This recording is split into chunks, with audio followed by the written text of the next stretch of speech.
bonsoir à toutes et à tous. Vous nous rejoignez sur Djibouti pour votre édition du 22h de ce 22 juillet 2026 avec ses principaux faits.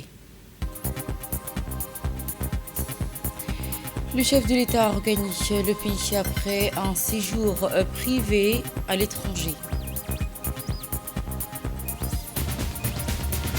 Nous aborderons également dans cette édition le ministère délégué chargé de l'investissement signe un protocole d'accord avec le groupe Link Oset. Et dans la bande de Gaza, 6 membres d'une famille ont été tués dans une frappe israélienne selon des sources locales. Cette nouvelle attaque intervient dans un contexte de poursuite de violence. Bonsoir à toutes et à tous et ravi de vous retrouver sur Télé Djibouti. Nous entamerons ce journal avec le retour du chef de l'État, son excellence Mohamed Morglich, qui a regagné la capitale dans la journée de mardi en début de soirée. À son arrivée à l'aéroport international d'Amboulé, le chef de l'État a été accueilli par le Premier ministre du pays, Abdelkader Kamel Mohamed, entouré des membres du gouvernement. Cérémonie d'accueil qui a également enregistré la présence du général de corps d'armée, Skajir Ibrahim, chef d'état-major général des armées djiboutiennes, ainsi que le directeur général de la sécurité nationale, Hassan Saïd Khairé. Ce retour qui marque donc la reprise des activités officielles du président de la République Djibouti à la tête du gouvernement.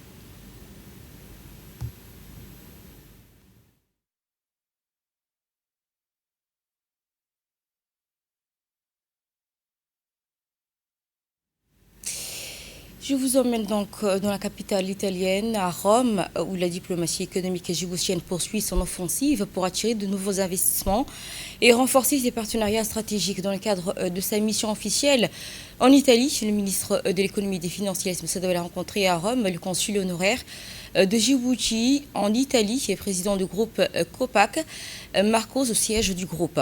Cette réunion a permis d'examiner les moyens de renforcer la coopération économique, industrielle et institutionnelle entre Djibouti et l'Italie, en s'appuyant notamment sur les opportunités offertes par le plan Mattei du gouvernement italien. Les échanges ont mis en avant le rôle stratégique de Djibouti comme plateforme logistique, commerciale et financière, offrant ainsi un accès privilégié à un marché régional de plus de 400 millions de consommateurs. Sur le plan sanitaire et industriel, le président du groupe COPAC, acteur majeur du secteur de santé en Italie, a présenté également un projet de santé et d'investissement visant à faire de Djibouti un hub régional de production et de distribution des médicaments et de matériel paramédicaux ainsi que de produits en oncologie biodérivés et génériques. La rencontre a également débouché sur un accord de principe pour renforcer les capacités de l'administration publique djiboutienne. À cet effet, un programme de formation destiné aux hauts responsables de la fonction publique sera financé par le ministère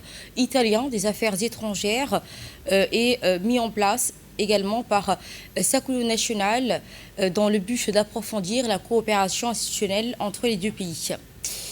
Les infrastructures routières entrent dans une nouvelle ère avec l'intégration des technologies numériques en service et performance dans la connectivité. Le ministre des Infrastructures et de l'Équipement, Saïd Nouhassan, a effectué une visite de travail au siège de Djibouti Port Corridor Road CA à la tour de PK23 DIF-Z, où il a été accueilli par le directeur général d'entreprise, Abdi Ibrahim Farah, entouré des membres du comité de direction. Cette visite fait suite à la mission de terrain menée le 13 juillet dernier par le ministre consacré au suivi des travaux des réhabilitations des corridors routiers. Elle a permis de mettre en lumière un autre axe stratégique, la digitalisation des infrastructures afin d'améliorer les gestions et leur efficacité et leur durabilité. Au cours d'une présentation, les responsables du DPCR-SA ont dévoilé plusieurs solutions technologiques innovantes, notamment Fleet Management System, un dispositif de suivi en temps réel des véhicules grâce à des portiques RFID, des caméras et des outils de communication déployés sur les principaux axes. Le ministre a également découvert le corridor Vision AI, un système de surveillance routier basé sur l'intelligence artificielle capable de détecter automatiquement les anomalies grâce à des caméras embarquées et des drones, facilitant ainsi les opérations de maintenance. La présentation a aussi porté sur le projet Prégat, une future zone de pré-contrôle destinée à fluidifier les opérations logistiques et à réduire les congestions des accès portuaires. Les échanges ont également porté sur les projets, sur des prochains projets routiers, notamment la voie de contournement de Dikil et de l'axe de Balambale-Dikil, qui contribueront à renforcer du réseau national à la consolidation du rôle stratégique des corridors djiboutiens. À l'issue de la visite, le ministre des Infrastructures a salué les efforts engagés par le DPCRSA en matière d'innovation, de modernisation, réaffirmant ainsi le soutien du gouvernement à cette initiative. Grâce à l'intégration des nouvelles technologies, DPCRSA ambitionne de faire des corridors routiers du Djibouti un modèle d'efficacité, de connectivité en Afrique de l'Est au service du développement économique national et de l'intégration régionale conformément aux objectifs de la vision Djibouti 2035. Dans la continuité de sa transformation numérique, Djibouti renforce sa stratégie d'attractivité en accueillant des investissements accrus, structurants des secteurs de l'avenir. Un entretien de haut niveau s'est tenu le 19 juillet 2026 à l'hôtel Aïla entre le gouvernement de la République Djibouti, représenté par Mme Mariam Hamadou Ali, ministre déléguée chargée de l'investissement et développement du secteur privé, et une délégation du groupe Langwise, conduit par son fondateur président du conseil d'administration, président-directeur général, Dr Thomas Wang. Cette rencontre qui a marqué l'aboutissement de cette mission de travail menée du 14 au 20 juillet 2026 par le groupe Likewise, consacré à l'étude d'un projet d'investissement intégré dans les domaines des infrastructures numériques énergétiques et visant à renforcer la coopération économique entre Djibouti et la République populaire de Chine. Durant cette même mission, la délégation a tenu plusieurs réunions techniques avec plusieurs ministères et institutions concernés et effectué ainsi des visites sur les sites susceptibles d'accueillir les différents composants du projet. La ministre a souligné que cette initiative s'inscrit pleinement dans le cadre de la vision Djibouti 2035. Elle a également indiqué que ce projet contribuera à accélérer la transformation économique du pays et à renforcer sa souveraineté énergétique et numérique, à favoriser le transfert technologique et à développer les compétences nationales.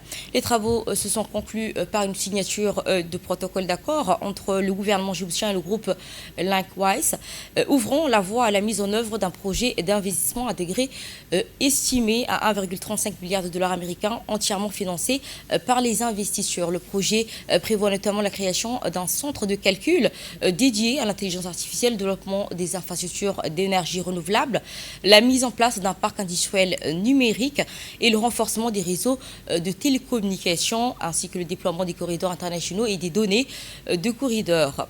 Ainsi, un projet d'agriculture innovant fondé sur la technologie durable. À l'issue de la rencontre, la délégation a été reçue par le secrétaire général de la présidence afin de présenter les grandes orientations du projet et réaffirmer ainsi l'engagement des deux parties en faveur d'un partenariat durable. La caravane de l'entrepreneuriat poursuit une tournée de proximité auprès des jeunes porteurs de projets. Après son lancement au CDC de Kartekat et l'initiative du réseau entrepreneur djiboutien ambitieux, REDA, a fait escale au CDC d'Anguela en présence des acteurs institutionnels et des jeunes du quartier. Soutenu par le ministère délégué à l'économie numérique et à l'innovation à travers le centre du leadership et de l'entrepreneuriat, cette caravane vise à promouvoir la culture entrepreneuriale et à rapprocher les jeunes des opportunités d'accompagnement disponibles. La rencontre qui a réuni le directeur de l'insertion économique des jeunes auprès du ministère de la Jeunesse et de la Culture, le président du secrétaire général du RIDA, d'Atogas, M. Amir Abderrachid, ainsi que dans le cadre du ministère des Femmes, leaders ont été également présents lors de cette journée. Prenons la parole à cette occasion. M. Ismaël Osman Ahmed a salué l'engagement du ministère de la Jeunesse et de la Culture sous la direction de Fardoussa Moussaïgué en faveur de la promotion et de l'auto-emploi des jeunes. Il a également présenté les secteurs d'activité accessibles et a rappelé l'existence de plusieurs dispositifs d'accompagnement, notamment la formation et les financements. Montora, le directeur de l'insertion économique, a encouragé les participants à franchir le pas de l'entrepreneuriat, quel que soit leur niveau d'études, en s'appuyant sur les structures politiques et publiques et associatives mises à disposition. Je vous propose à présent de suivre un témoignage, une intervention et appréciation des jeunes porteurs de projets. Bonjour, je m'appelle Madia. Je remercie Reda et le ministère de la Jeunesse et de la Culture de nous avoir écoutés et donné cette opportunité d'échanger sur notre futur. Ils nous ont aidés très clairement à avoir une vision sur le long terme. Et c'est assez agréable en tant que jeune de découvrir des gens adultes qui nous écoutent et qui nous donnent cette opportunité de rêver plus loin. À l'ICBA, cette fois, le projet Khairat poursuit son déploiement pour soutenir l'entrepreneuriat local et renforcer l'autonomie économique des populations. Après Djikil, la région d'Al-Sibi a lancé lundi dernier la campagne de sensibilisation du projet intégré de résilience communautaire PIRC, PIRC, baptisé localement Khairat, organisé par l'Agence djiboutienne de développement social, la DDS. Cette rencontre a mobilisé les autorités locales, les partenaires institutionnels, les acteurs économiques ainsi que de nombreux jeunes porteurs de projets. La cérémonie qui a réuni à cette occasion le préfet adjoint de la région, le président du conseil régional, le directeur général et madame la directrice de financement de la DDS, ainsi que les représentants des ministères concernés, de la Chambre du commerce de Djibouti et des élus locaux et des commerçants et entrepreneurs venus découvrir les opportunités offertes par le projet. Les intervenants ont appelé les jeunes de la région à saisir cette initiative pour développer leurs projets et contribuer au dynamisme économique local. La campagne de sensibilisation prévue sur 2 semaines sera suivie par l'ouverture des inscriptions, puis par un concours de plans d'affaires destiné à sélectionner les projets les plus prometteurs. Ainsi, à travers sa composante moyen de substance, le PRC propose plusieurs mécanismes d'appui à l'entrepreneuriat, notamment le financement des activités génératrices de revenus, le soutien à des petites et moyennes entreprises, l'accompagnement des coopératives à travers des installations productives, ainsi que la création du groupe d'entraide et affinités. La directrice des financements de l'EDDS a encouragé les jeunes à profiter pleinement de cette opportunité pour transformer leurs idées en projets viables et améliorer durablement leurs conditions de vie. Cette cérémonie a également été marquée par les témoignages des commerçants de la région qui ont partagé leur parcours et démontré que la réussite entrepreneuriale repose avant tout sur la persévérance et l'engagement. Le président du conseil régional d'Al-Sibi a invité les jeunes à développer leurs projets et bâtir leur avenir. Il a également précisé que la campagne de sensibilisation se poursuivra pendant 2 semaines avant l'ouverture des inscriptions. À l'issue de cette phase, les candidats éligibles participeront à un concours de plans d'affaires destiné à sélectionner les projets les plus prometteurs et les plus viables. Ainsi, les responsables de projets ont également présenté des opportunités offertes par les composants moyens de subsistance du projet intégré de résilience communautaire PIRC. De son côté, la directrice de financement de la DDS a encouragé les jeunes à profiter pleinement de ce dispositif présenté comme une opportunité concrète pour transformer leur idée en projet viable. Mis en œuvre conjointement par le ministère des Affaires sociales et des Solidarités et de l'Agence djiboutienne de développement, le projet Khairat s'inscrit dans la politique nationale de lutte contre la pauvreté. Il ambitionne de renforcer la résilience des communautés, favoriser ainsi l'autonomie économique et offrir de nouvelles perspectives aux jeunes, aux femmes et aux ménages les plus vulnérables.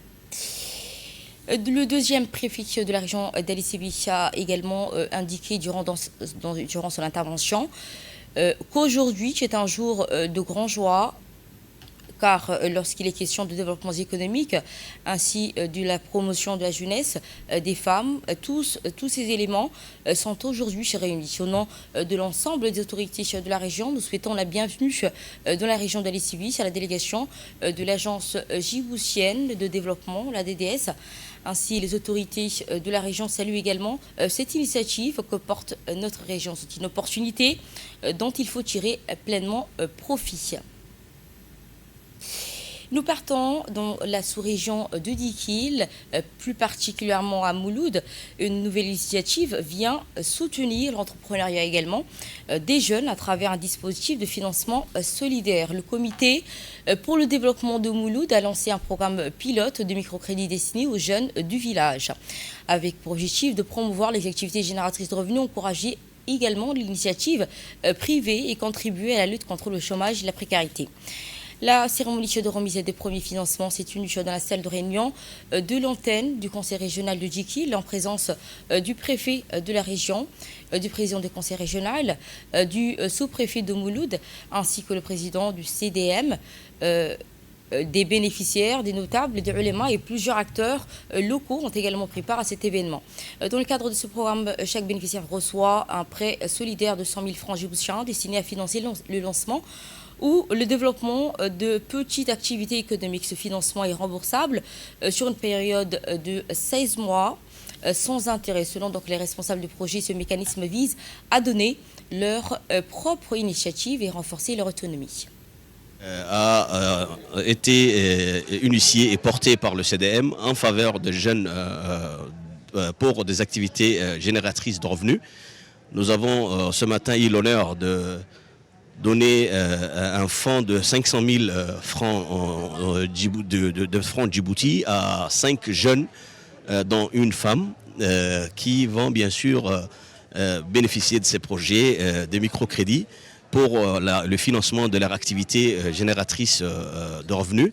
C'est pour la première fois que ce genre de projet puisse voir le jour ici à Mouloud. Les autorités du Djikil saluent également l'initiative du comité de développement de Mouloud en faveur des jeunes. Le président du conseil régional de Djikil a salué cette initiative du comité de développement qu'il a qualifié d'action innovante et porteur d'espoir. Il a rappelé que cette organisation s'est déjà illustrée par plusieurs initiatives importantes en faveur de la communauté et qu'elle franchit aujourd'hui une nouvelle étape en investissant dans les jeunes afin d'accompagner dans la création de leur propre activité génératrice de revenus. Au nom des responsables de la région, il a exprimé son soutien à ce programme de financement solidaire, tout en appelant les bénéficiaires à faire bon usage des fonds reçus et à concrétiser leurs projets avec sérieux et engagement. De son côté, le préfet Djikil a également rendu hommage au travail accompli par le CDM, rappelant que l'organisation s'est déjà distinguée par ses actions sociales et caritatives. Il a estimé que ce programme de soutien aux jeunes constitue une initiative majeure offrant ainsi des opportunités concrètes d'insertion économique et d'autonomie financière.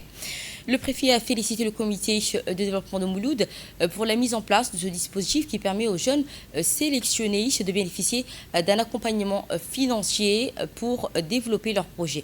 Il a enfin adressé ses remerciements aux responsables du comité ainsi qu'à l'ensemble des engagements de cette association. Dans l'actualité régionale à présent, en Somalie et l'Égypte, un accord afin de renforcer leur coopération au niveau maritime. La Somalie et l'Égypte renforcent leur coopération de partenariat dans le domaine maritime à travers un nouveau mémorandum d'entente sur le port et les transports. L'accord approuvé par le gouvernement somalien prévoit une collaboration entre les deux pays dans la gestion portuaire, l'échange d'expertise et la modernisation des infrastructures maritimes. Cette initiative vise à développer le commerce maritime et à renforcer les échanges économiques entre Mogadiscio et le Caire à travers un partenariat axé sur le transport, les infrastructures portuaires également. Je l'avais annoncé dans les titres à Gaza, 6 membres d'une même famille ont perdu la vie dans des frappes israéliennes. À Gaza, donc 6 membres d'une même famille palestinienne, dont 4 enfants, ont été tués dans une frappe aérienne israélienne ayant ciblé une habitation de la ville de Gaza. Selon les sources locales, plusieurs frappes de drones ont touché le bâtiment durant la nuit, provoquant l'effondrement du toit et un incendie alors que la famille dormait. Les victimes seraient donc un père, son épouse et leurs 4 enfants. Les équipes de secours et les habitants du quartier sont intervenus afin de maîtriser l'incendie et extraire les corps des décombres. De son côté, l'armée israélienne affirme que l'opération visait un membre du Hamas, indiquant examiner les informations faisant état de victimes civiles.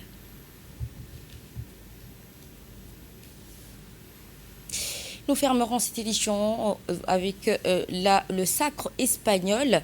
L'Espagne qui célèbre encore en grande pompe le sacre de cette sélection nationale championne du monde de la Coupe du Monde 2026. Des dizaines de milliers de supporters se sont rassemblés à Madrid pour accueillir les joueurs de la Jura après leur victoire en finale face à l'Argentine. Les champions du monde ont donc été reçus par le roi Philippe VI et sa femme, ainsi que plusieurs responsables de l'État ayant défilé dans les rues de la capitale à bord du bus impérial. À Buenos Aires, les supporters argentins ont également réservé un accueil chaleureux à leur équipe malgré la défaite en finale. L'absence du capitaine argentin lors de la célébration a néanmoins suscité de nombreuses réactions. La presse évoquant des raisons personnelles, son absence reste une énigme. Et ce sera tout. Merci à toutes et à tous de nous avoir suivis. Vous étiez sur Télé Djibouti avec le journal de l'information. Merci à l'équipe de la régie, ceux du montage et de la technique. Et merci à vous, Florence, vous souhaitant bonne soirée sur Télé Djibouti.